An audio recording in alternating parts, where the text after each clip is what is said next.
writing the book, speaking, doing a podcast, anything. There's a certain arrogance that has to come with that, in that you have to believe in yourself and you have to believe in your message. If you don't believe in it, you probably shouldn't be putting it out there, because if you don't believe it, why should anybody else? It's a struggle that all authors, I think, battle with. But I think to be successful, ultimately, you have to win that battle and say, you know what, I do have something to say, and I am competent in saying it, and I am worthy of saying it. And even if somebody else questions it or doubts it, you have a thick skin about it, and like, you got to keep going.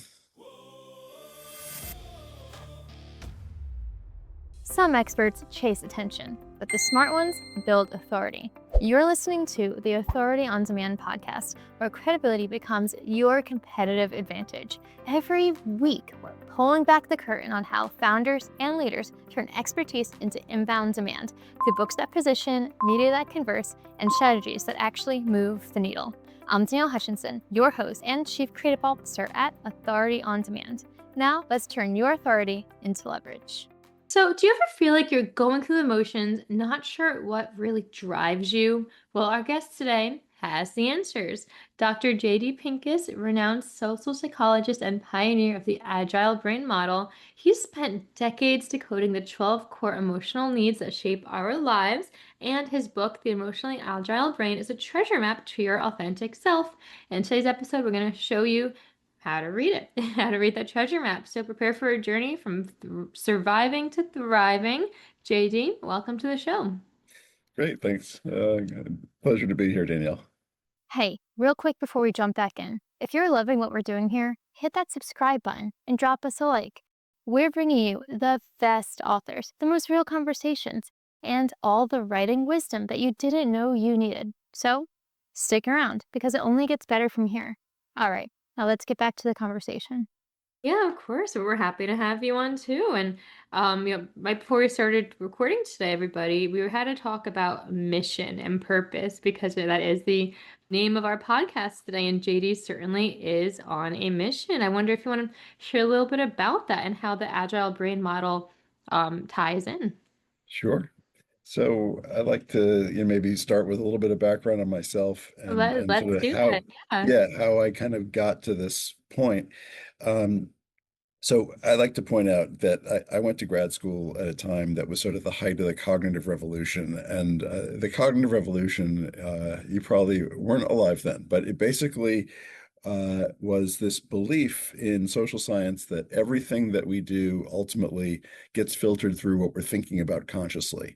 So a lot of the, research, methods and theories and techniques that I learned in grad school all had to do with sort of trying to capture what people are thinking about. Mhm. And they really didn't focus at all on emotions and motivations. And because that was sort of seen as sort of in some ways archaic, sort of like Freud cared about that and Carl Jung cared about that. And it was a little mysterious, a little bit suspect. But to me, in my life, I thought, emotions pretty much drove everything that I did and pretty much everyone I knew. So it just seemed like something was really missing. So fast forward a few decades, and basically, I think I picked the right team. In that space, the fMRI was invented, the field of social neuroscience was invented. Antonio Damasio's work came out. Daniel Kahneman won the Nobel Prize for behavioral economics. All of these things basically showed that emotions are primary. We get interested in something. There's something we want. There's something we crave. There's something we desire, and then our sort of cognitive faculties, if you will, tell us nice stories about it. They sort of justify things, they rationalize things, they come up with justifications for ourselves and others. But we pretty much do what we want to do, uh, driven by emotion, and that rationality comes way later in the process. So that is sort of how I kind of got down this path. And then I worked in consulting for many years. I worked on a ton of different brands. I worked on, segmentations and brand equity and trying to figure out what makes people tick. And along that journey, I kind of came across, I did this big study in the insurance industry. It was sort of, multi-sponsor study. I think I did it for, probably the insurance companies with at least half the market share of the whole country, and came up with this insight that when people make decisions about their future, it seemed to be driven by two variables. It seemed to have to do with how much you think about yourself versus you think about other people. Like, am I protecting myself or am I protecting my family? In that Right. case. The other dimension was how much do I plan ahead? How much do I think that there's a reason that I need to plan ahead, that there's a sort of a moral imperative that I plan ahead versus I'm going to live for now. I'm going to just sort of, party while the money lasts and not worry about it. And lo and behold, that was sort of the structure of my model. It's sort of embedded in there. I didn't realize that for probably 20 years, but uh, it came out in this model that I came together, which basically I was trying to answer the question, why do people do what they do? There's a million different answers to that question. There's Maslow's hierarchy of needs. He said you had safety needs, belonging needs, love, esteem, self-actualization. You have all these other theorists, saying you have a need for flow in the moment. You have a need for autonomy. You have a need for being your authentic self. You've got a need for a higher purpose or for justice or for, et cetera, et cetera. And like, there was no meta theory that could actually make sense of all of it. And that's where my model stepped in, basically using those insights from way back in that segmentation study. I basically proposed that there's four domains of human life. There's sort of the self. I can do things for myself. I can care about myself. I can care about other people, self versus social. I can care about the material world of things and money and objects, cars and planes, or I can care about the spiritual world, things you can't see, things that are immaterial, right? Things like justice and ethics and purpose, right? Principles. And it wasn't me who came up with that. It was actually there were at least 12 different sort of world systems of philosophy, religion, psychology, etc., that proposed that these were the sort of four domains of life. I turned that against sort of, if we had that as sort of our columns, our rows were borrowed from Aristotle, who said there's sort of three levels of development. There's sort of a basic, like foundational stage of things. There's an experiential stage of things becoming, and then there's an aspirational stage of things like in their full form. And he used the example of a pile of lumber that, let's say, Home Depot would drop off in front of your house if you're going to build something. And the builder comes, he's got plans. Right now, it's in a state of pure, potential, and it can be turned into anything, right? He takes out the plans. He's going to build a shed. He starts building it. Now he's in the process of building it. It's becoming, right? It's being transformed. And then finally, it's done. You can move your lawnmower into it and lock the door. It's now in a state of actualization. So you take those three states, cross them by the four domains, and lo and behold, we have 12 cells, and those 12 cells account for every single theory of motivation that's ever been proposed in the history of psychology. So to me, it's a big deal, and it's a big deal to the coaches and therapists that we work with, and the readers of the book, hopefully, uh, because it actually it gives you a map, as you start off saying, up to the landscape of what are all the needs that you could ever have.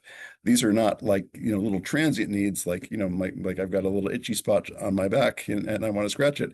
These are ultimate needs. These are things like I want to belong, to a group. I want recognition. I want justice in the world, that sort of thing.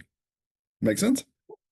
Yeah, I mean that's a lot to unpack, and I'm sure the Oh, book yeah. itself kind of goes into even more detail about exactly how that all came to be, and especially like the science of the revolution that you were mentioning before. I've actually never heard of it myself. I mean, I kind of like vaguely knew. I never knew it had a title, so that's very interesting to hear and to learn about. But so now that you have like this framework and all these different core needs, I guess that was not the term that you mentioned, core Yeah. needs, right? That's a perfect way to describe it. Yeah, so I mean, it seems to shape every aspect of our lives. I could imagine from like relationships to career. So, I mean, that being said, um, how does that tie into like what the reader is taking away from your book? Do you offer Sure. like tips and advice for implementing this into their everyday practices? I do. So I think that one of the ways that this gets used is we have an app that we use, and you can go try it at agilebrain.com. And anybody can just, it's free for the world. You can go in there and just sort of choose. any of these sort of prompt sentences, like when I'm thinking about my life, thinking about the direction my life is going, or I want to think about my work, how I feel about my work, think about my most important relationships. You can pick any of those, and then you'll get served up a couple of these prompts that say, when I think about the direction my life is going, I wish I could feel a little bit more. And then you see images flash at you at one every second, and you have no time to think. You just basically hit the space bar or tap the screen when it completes the sentence. And if it doesn't complete it, you do nothing and wait for the next image. Okay. And this whole thing takes 3 minutes, and it gives you an instant report on what your biggest unmet needs are. And it's totally subconscious. You can't control it. You can't fake it. You can't game it, because you only see each image once. You never see it again, and you don't get used to even what they're depicting. So and people sometimes afterwards will be like, I think there was something about this theme or that theme, but there's 12 different themes, and we do them on the positive side and the negative side. Like, I want to feel more good in these ways, or I want to feel less bad in those ways. So because of the speed, because of it's tied to this theory, it gives an incredibly accurate picture. So that's just sort of a little plug for the app. Okay. What you get in the book is a deep dive on the sort of structure of this framework, how it came to be, how it compares and contrasts to all the other major theories that are out there, like things like people have heard of Myers-Briggs, the sort of INTJ kind of, personality assessment. Some people are extroverts, some people are introverts, some people are open to experience, some people are closed to experience. All those kinds of things, we can compare and contrast against these 12 needs and show how are they similar, how are they different. Then we basically take it by the 4 domains of life. So the first one's the self. So there's 3 needs in the domain of the self. There's the need for safety, there's the need for authenticity, and there's the need for basically fulfilling your personal potential. And there's a chapter dedicated to each one. So we'll talk about in each one of them, sort of what is this need, some stories about that need. I sometimes throw some things in from my own life, about, how I've experienced that need. We talk about some of the major theories around that need. And then it kind of ends with a more of a kind of a conversation with yourself, some questions to ask yourself, what is it? What situations or people make me feel unsafe? What kinds of conditions make me feel safe? Do I ever sort of choose to put myself in situations that are, feel unsafe? Do I tend to choose, situations that are safe? What is the implication of those, those states? So basically it becomes a little almost like self-help diagnostic that you can do for yourself at the end of each one of these chapters. And after you've done them for all 12 of them, I think you end up in a really good place in that you kind of, all of these needs have sort of been put on the table. You kind of see the map, and you understand sort of where you are in relation to them. And that can be a very empowering thing.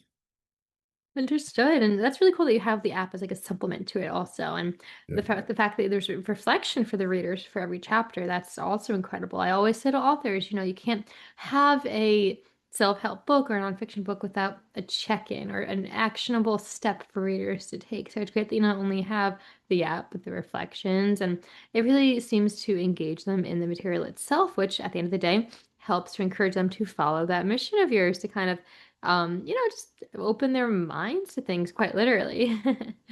Yeah. So yeah, yeah. I mean, all this being said then, I mean, one very important part of your book is the difference between authentic and inauthentic need for fulfillment. So what Right. does that mean? And how do we know if it's authentic Yes. or That's very good. You picked that up. The that's a core concept, and it's something I don't really talk about it. There's no chapter dedicated to that. It's more of a theme that runs through it.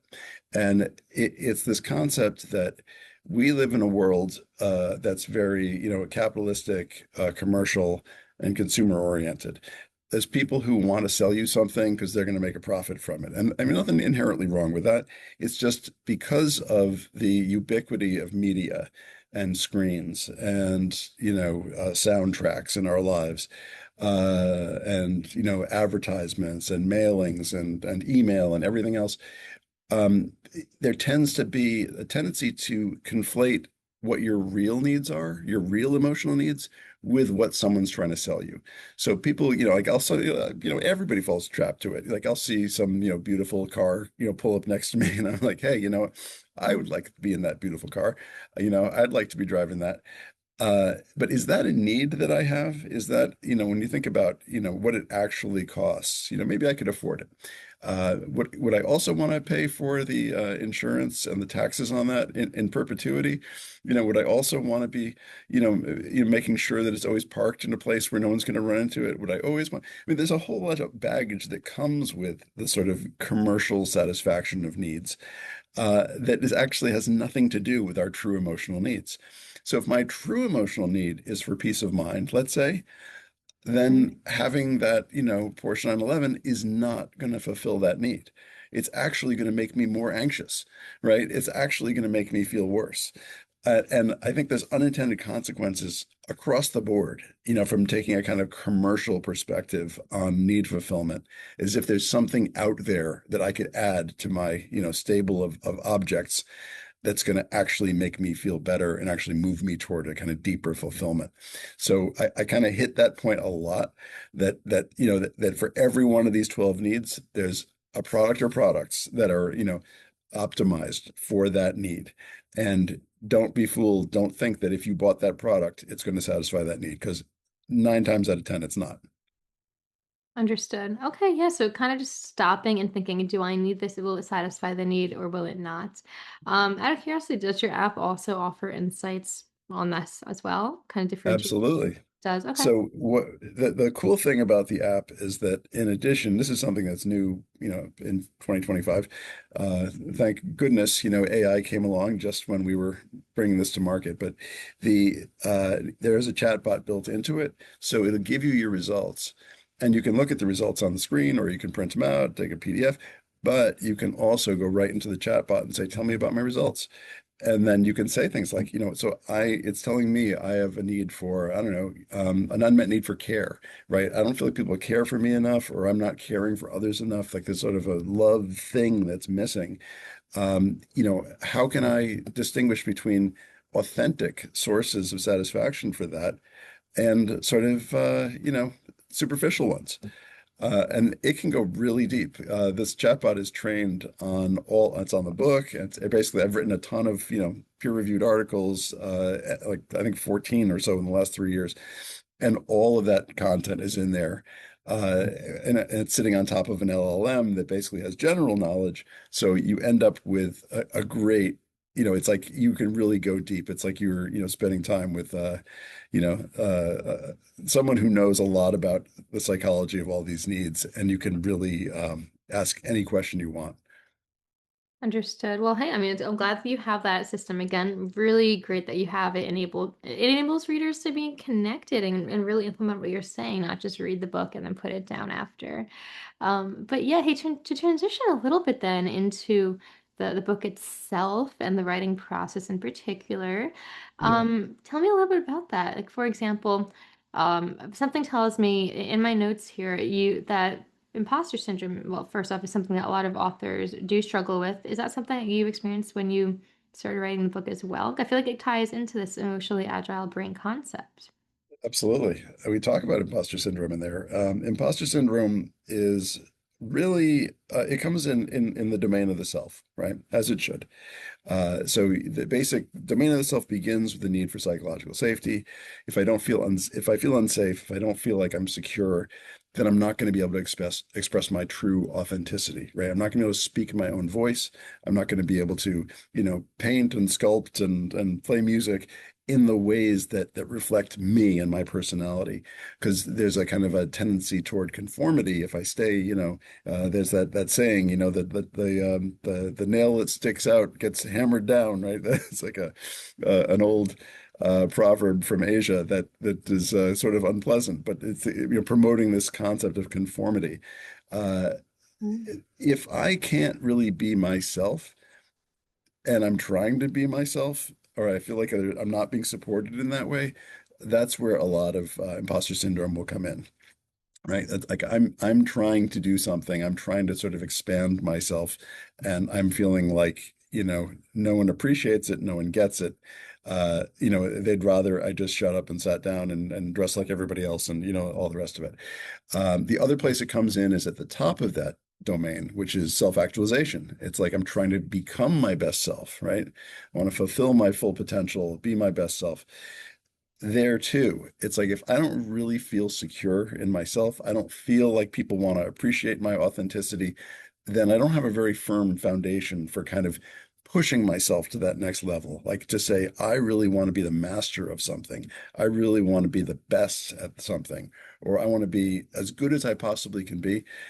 If I'm trying for that, but I feel like people are sort of whispering behind my back or not really appreciating me stepping out of line, not really appreciating, kind of putting myself out there, then imposter syndrome tends to creep in. So, and that's the sort of people doubting their abilities, doubting that they have a right to be there, you know, and I think absolutely writing a book, writing, doing anything, speaking, doing a podcast, anything like there's a certain Maslow talked about this. There's a certain arrogance that has to come with that. In that you have to believe in yourself and you have to believe in your message. If you don't believe in it, you probably shouldn't be putting it out there. And, because if you don't believe it, why should anybody else? So Right. I think, uh, you don't want to push that too far to be, offensive, but I think uh, it's a struggle that all authors, I think, battle with. But I think to be successful, ultimately, you have to win that battle and say, you know what, I do have something to say and I am competent in saying it, and I'm worthy of saying it. And even if somebody else questions it or doubts it, that's not gonna like you have a thick skin about it, and like you got to keep going. Yeah, I appreciate that. I think a lot of authors definitely like can relate to that, and it applies not just to authorship, but many different aspects of life as well. So it's good that you are able to outline that as you explain the emotional agile brain and all the concepts within. Um, Another thing that I noticed when I was looking through your book is you make it very practical, right? It's applicable. It's stuff that you can use right away. I mean, clearly with the app and the questions and whatnot. So curious to know, was it difficult to balance that with the scientific and research rigor other part of it? I'm sure that was a careful balance to make it practical and also credible. Yeah, absolutely. That's a great question. That has been one of the biggest struggles for me Mm. personally, because my background's in science, like I'm a STEM guy, I guess, but I also consider myself something of an artist in that, like I like to write fiction, I like to play music, I like to, create, I like to write poetry. Like I don't I'd straddle the fence. So I like, I don't like reading dry textbook, scientific stuff. It's just not, it doesn't appeal to me, when I look at stuff that's more like, I don't know, like Antonio Damasio's work, um, Oliver Sacks, those kinds of authors who they're very steeped in science, but they understand that that's not who their books are for. Their books are for the general public. So I tried to really, straddle that line and basically make it something that would appeal to an academic. Like, like an academic going through it would be like, yep, check that box, check that box. I've got 40 pages of references, for that audience. But I try to keep it light. I try to keep it, breezy and entertaining, and throw in as many stories as possible. Whether it's stories about me and my family, or it's stories about, sort of clinical stories from folks who dealt with somebody who had a particular brain lesion. I mean, even those stories are very colorful too. So to me, that's the battle. It's like you can very easily get sucked into one side of that or the other. And I really, I struggled with kind of staying, on that edge. Right, exactly. But hey, you followed through with it, and I mean, here it is now. I can see it definitely has that balance. So hey, now that you have the book out into the world and the mission is being spread, I'm curious to know what's next on the agenda for you. I mean, surely this isn't the end. What's in the horizon that we could look forward to? Yeah, so there's a lot of exciting stuff going on. So the book, I've got the book here. Here it is. Um, All right. Also, yeah, let's shine a light on that cover for a little bit. yeah. What went into the design work? So the design work came from the publisher. They gave me a few different options. And the reason I went with this one instead of the others is the other ones kind of looked like everything else that's in the, sort of popular psychology world. It's sort of a white cover with a graphic of, in this case was like a pyramid, because of a pyramid shaped model. And then, some bold text above it and below it, and very kind of like, and it looked just like every other book on the shelf. So I said, I want something that looks like a classic from the psychological literature, something that could have been written in the 1950s or 1960s, and that's basically what they gave me. So I was happy with it because it has a kind of more classic feel. It's like retro, you know. Um, Yeah, it yeah, looks really. that I agree. yeah, yeah, no, it's it doesn't grab you, but if you're looking for it, I think it's more satisfying.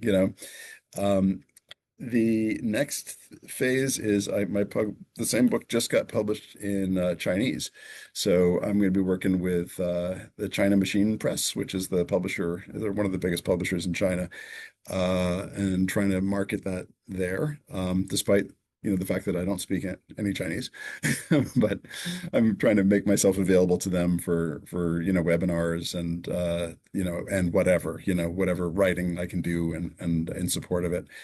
Um, Also got another book that we're working on called Motivational Marketing, which is taking the same ideas and applying them to the question of branding, right? So this is something where we're kind of saying, okay, it started way back in sort of the world of market research.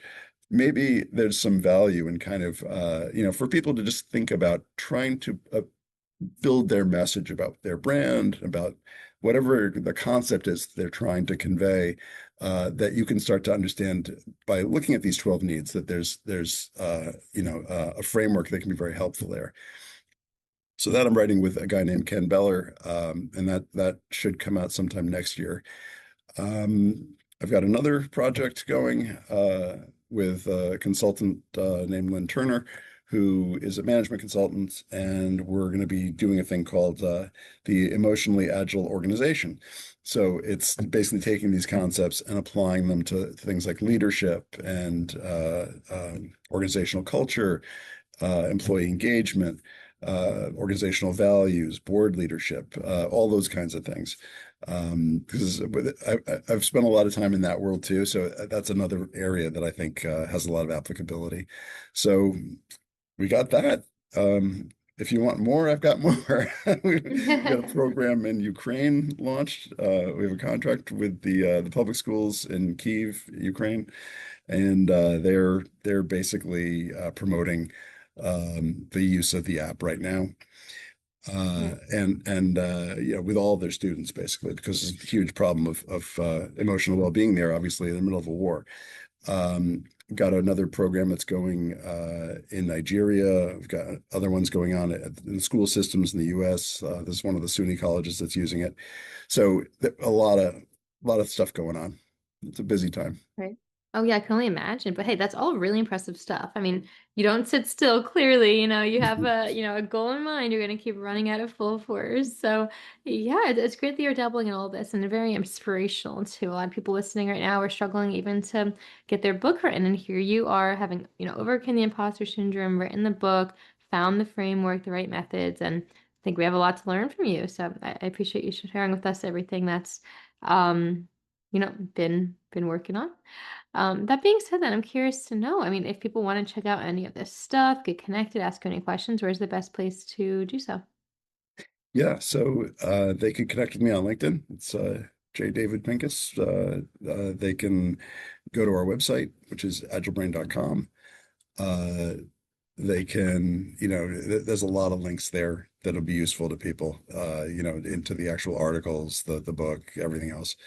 It's all there. So I'm happy to hear from them.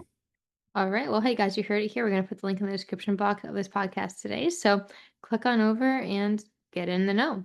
So all that being said, I'm curious to know, do you happen to have any last bits of advice for the audience today? Any words of wisdom as we move forward with our day? What do you think? Yeah, I think the thing I come back to a lot is really, that it's not um, enough to to kind of consciously think about what your needs might be, because that is a very kind of fragile thing. Um, Someone's needs may seem like they're clear at the time, but Mm. oftentimes it's really just a byproduct of how they're feeling in that moment. It's not really, it's only sort of loosely correlated with what they ultimately need in their lives. And I think that's some of the value of therapy. That's certainly some of the value of doing this exercise. It's some of the value of really spending some time with the book to really kind of peel back the layers of whatever it is you think you want right now, which can result in all sorts of like, compulsions and obsessions and the rest of it, and anxiety. It's often not what you really need.